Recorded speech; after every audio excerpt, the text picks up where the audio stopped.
All right, welcome back. Today we're diving into something truly wild, a bizarre quantum effect that seems to have jumped right out of a physics textbook and into the world of military patents and, well, neuroweapons.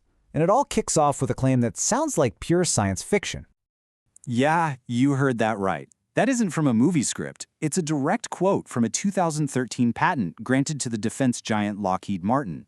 It's describing a sensor so sensitive it could map your thoughts from a distance, completely covertly. Now, that one sentence just forces you to ask a massive question. How in the world could that even be possible? Well, the answer, at least according to the patent and a whole lot of other research, it lies in one of the absolute strangest phenomena in all of quantum mechanics. It's a principle that lets you influence something without ever really touching it. And this is it, the Aharonov-Bohm effect.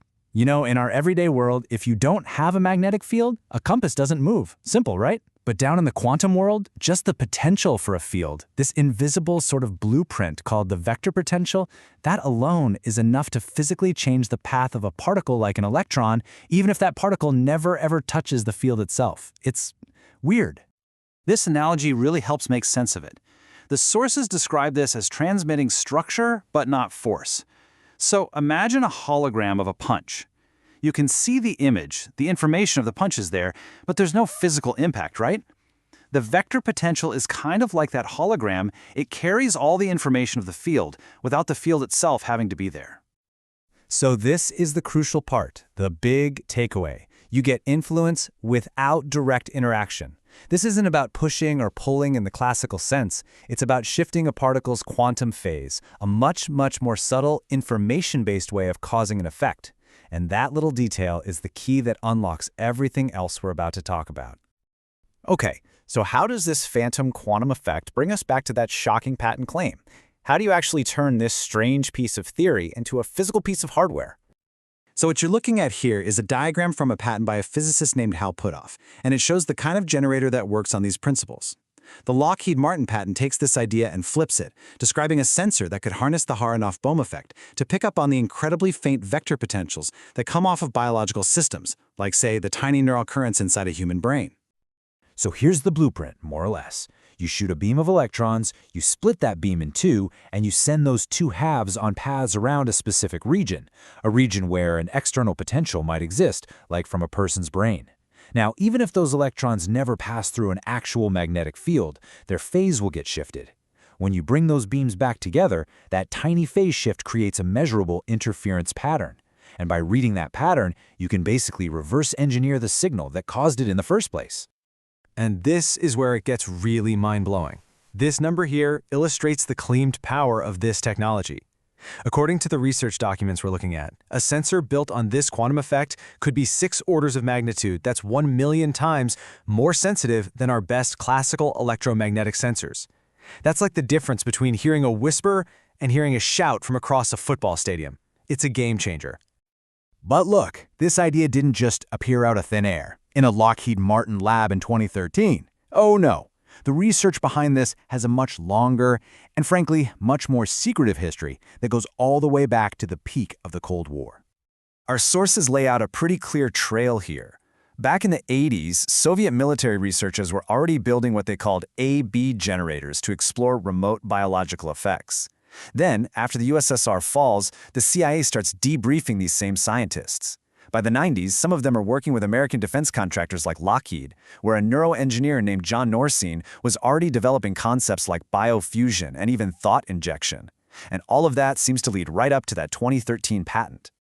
Now, alongside these secret programs, you had academic and private researchers who were really pushing the boundaries. You have guys like Michael Persinger in Canada, who was studying how these fields could link separated systems, and, really importantly, how to block that link. You have Serge Kernbach in Germany replicating old Soviet experiments, and Hal Puthoff in the US literally reverse engineering the Soviet hardware. All these different threads started weaving together into one strange tapestry. And this convergence, all this research, it leads directly to a new and, frankly, pretty disturbing concept in modern warfare. A battlefield with a target isn't a person's body, but their actual consciousness. The sources define neuroweapons in these really stark terms. I mean, the goal here is to mentally disable a target, to compromise their ability to think, to function, using technology to directly get in there and manipulate their neurological processes. And the Aharonov-Bohm effect is presented as a potential skeleton key to do that remotely and completely covertly. But, for every weapon, there's always a shield. The research points to this new kind of electronic warfare. The exact same physics you'd use to manipulate someone's grain oscillations could also be used to create masking fields of magnetic noise to protect a target. An AB generator could be used not just to send a signal, but to jam one coming in. So this isn't just about attack, it's about a whole new domain of defense. So why does any of this matter? Well, because the source documents we've been looking at connect all this theoretical research to some very real-world incidents, from the famous Moscow signal that targeted the U.S. Embassy during the Cold War, all the way to the more recent, still unexplained cases of Havana syndrome.